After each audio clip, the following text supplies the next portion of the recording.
Hey, ladies and gentlemen, this is Carmine Sabia for Explain America, and Jasmine Crockett was in tears, crying. Before we get started, please make sure you like, comment, share, and subscribe. Those little things really help us out, and they help our channel continue to grow. Now, I know what you're thinking. Why? Why was Jasmine Crockett crying? Did she finally listen to one of her own speeches and say, wow, I sound like a complete moron? That would be a reason to be in tears, absolutely. But no, that's not what it was. No, Jasmine Crockett appeared on a podcast this week, and she spoke about being in tears when she saw Senator Alex Padilla wrestle to the ground during a press conference that was being held by Kristi Noem, where he kind of tried to storm the stage. And he was put in handcuffs.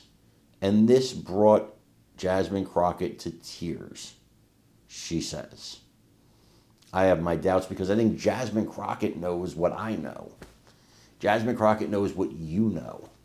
Jasmine Crockett knows what we all know.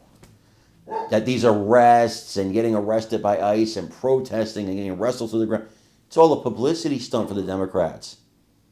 This is all intentional. This is all, propaganda so they can do fundraising, so they can gain votes, so they can make more friends in their political circles, so they can gain more power. So don't give me you were in tears. You weren't in tears. That's like remember when AOC, Ocasio-Cortez, fake cried at the immigration detention centers? Those pictures she posed for with her hand like this. She's just so sad. She's just so sad. These people are all actors and actresses. They're all drama club rejects, and none of them belong anywhere near the government, in my opinion. But Crockett, she's the biggest one, because if you go back and listen to her before she was elected, she sounds a lot like me. Not in the words I'm saying, but how I speak. And now she sounds like Jasmine Crockett. And I believe this Jasmine Crockett, with this voice and the way she speaks, I think it's an act. And so I don't believe anything she says.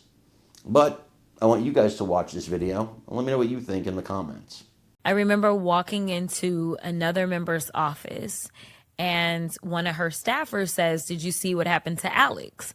Now in the house, when someone says Alex, we all think AOC because that's what we call her. We call her Alex. Oh, I didn't know that. Yeah, we call her Alex. So I was like, what happened to Alex? And then the staffer points to the TV. And I look at the TV, and that's where I see, I had no warning whatsoever. Yeah.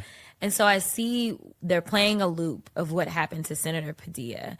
And I literally just broke down in tears and started crying because it is hard for me to imagine, even just looking at Senator Padilla, this is the first Latino senator that the state of California has ever had. He is the senior senator in that state. Yeah. And in the video, he announces he's a senator as well. He makes it very clear who he is. He identifies himself.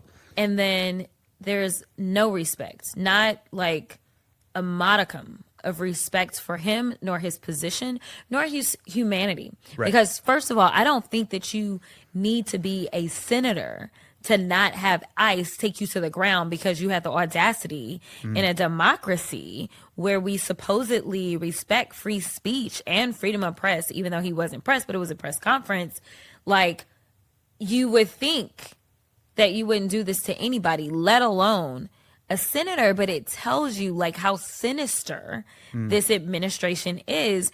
And like he said, and he said it almost through tears, imagine what they're doing to people that aren't senators. Right. Imagine what they're doing to that dishwasher, that landscaper, that farmer.